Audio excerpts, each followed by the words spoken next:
မင်္ဂလာရှိတော့စနေနေ့ညနေခင်းလေးဖြစ်ကြပါစေရှင်ဒီနေ့မှာတော့ကျွန်တော်တို့မောင်နှမတွေကကော်ဖီတောက်တိုင်းလွမ်းနေဆိုတဲ့တခြင်းလေးနဲ့ဒီစုဖြုံနေမှာဖြစ်ပါတယ်တရေကတော့ဆရာဆောက်ဖို့ဆဲဖြစ်ပြီးတော့ဒီဆိုတော့မယရနာဘူးပေါ့နော်မယရနာဘူးတချို့လည်းတချို့တော့ဆိုတွေရတယ်အများကြီးဆိုထားတာရှိပါတယ်ဒီနေ့မှာတော့ကျွန်မကော်ဖီတောက်ရင်းနဲ့ထားလိုက်ပါအောင်မယ်ရှင်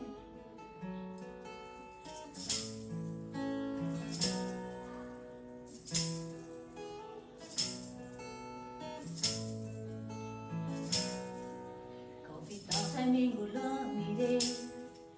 ကျူရောခဲ့ကြတာမှန်ပြီလားမနက်ခင်းလေးရောင်လေးလို့ကွယ်နှွေထွေးခြင်းတွေကိုပေးတယ်ကျူမချင်းစတို့တိုင်းပြီးပျော်ရွှင်ရင်မောကြတာမှန်ပြီလားကော်ဖီဟာလေးပို့ပြီးတော့ချူအခုတော့တို့တယောက်တည်း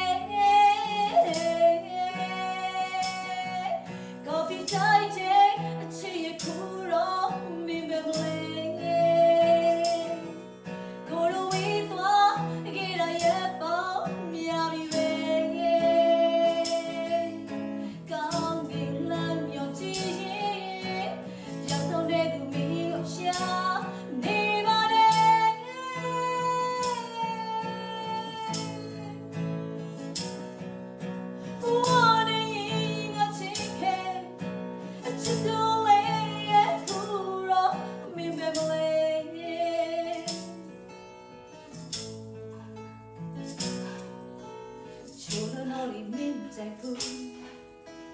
ชูชอบไปแต่မင်းချင်ပဲအကြချင်းလေးဒုက္ခစားချက်တူအသေးချင်းထပ်တူချလေဒီနေ့လေးမမြင်ရှိတယ်ဝေစားလာအောင်ကျူရှာဘူး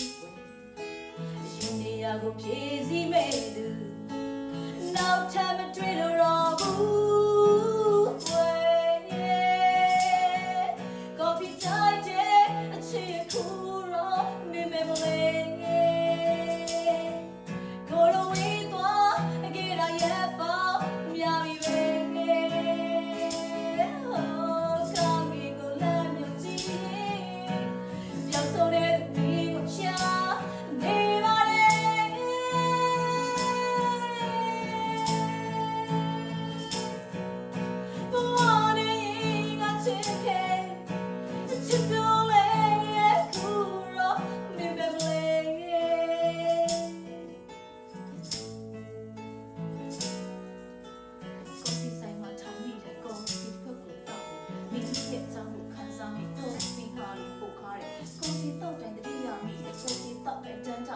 ကော်ဖီတောက်တာရမ်းလာတာကြည့်ရလားကော်ဖီတောက်တိုင်းမင်းကိုလောနေတယ်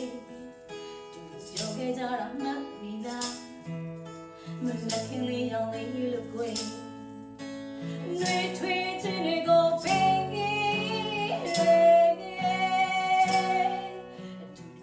ချင်းဆိုင်တို့ထိုင်ပြီးလို့ရှိရင်မောကြတာမှတ်မိလားကော်ဖီဟာလေးပို့ပြီးတော့ချိုး